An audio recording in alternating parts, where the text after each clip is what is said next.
Bismillah kanthi nyebut asmane Gusti Kang Maha Welas lan Maha Asih. Assalamualaikum warahmatullahi wabarakatuh.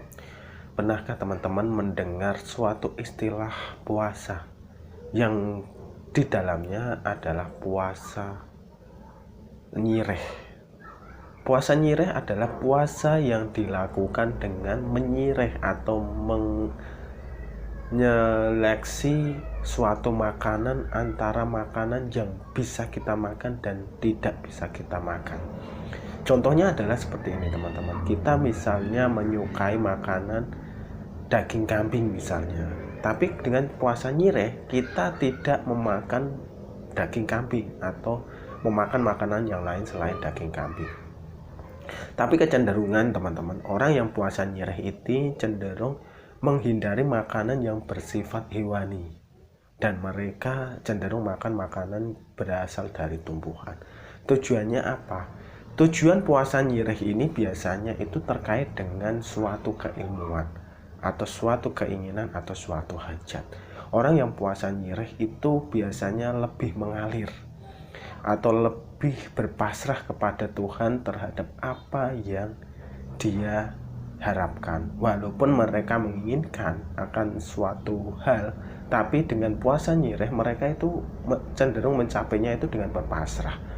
Contohnya seperti ini, saya menginginkan suatu jabatan tertentu, misalnya ingin menjadi bupati atau ingin menjadi DPR.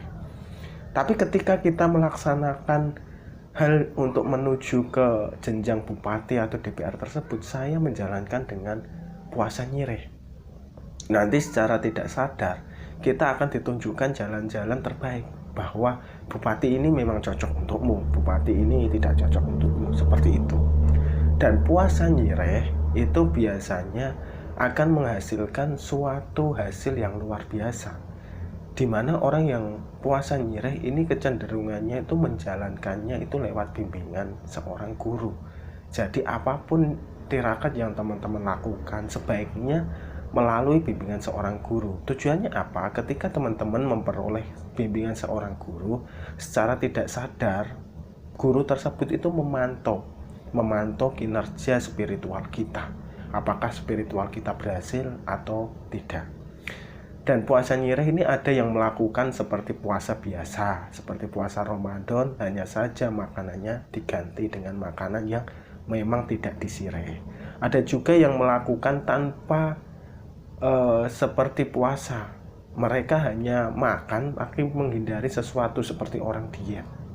Ada juga yang melakukan dengan sistem misalnya makan sehari semalam hanya satu kali, cuma dia melakukan dengan cara yang nyireh. Ada yang seperti itu teman-teman. Semua tinggal dari diri kita masing-masing. Puasa nyireh itu secara tidak langsung itu mengisyaratkan atau menginformasikan bahwa kita akan bertindak seperti air. Seperti air itu, air kan mengalir ya. Air mengalir, mereka bisa menempatkan diri dimanapun mereka berada, akan tetapi dia condong lebih merendahkan hati mereka. Mereka tidak sombong, mereka cenderung tawadu dan lain sebagainya. Itu adalah sifat-sifat air. Tapi air juga dibutuhkan oleh banyak orang. Mereka dibutuhkan untuk modal kehidupan di dunia, kan seperti itu. Jadi teman-teman kalau ingin mencoba, cobalah puasa nyireh di weton 40 atau neptu 40. Coba lakukan selama misalnya 2-3 kali atau mungkin sampai 7 kali. Teman-teman coba melakukan puasa dengan puasa nyireh dan coba hajatkan apa yang teman-teman inginkan. Insya Allah hajat-hajat teman-teman semua akan terkabul, dengan catatan teman-teman berpuasa itu tolong dirahasiakan. Dalam artian dirahasiakan, ketika ada orang yang bertanya apakah kamu puasa, terus jangan diceritakan saya sedang puasa ini, jangan seperti itu. Coba berpuasa seperti layaknya teman-teman sedang tidak berpuasa, tidak makan tapi hindari, misalnya ketika ditraktir teman atau apa dengan alasan sedang tidak makan, sedang tidak nafsu dan lain sebagainya, seperti itu. Semoga bermanfaat dan sampai jumpa di video selanjutnya. Wassalamualaikum warahmatullahi wabarakatuh.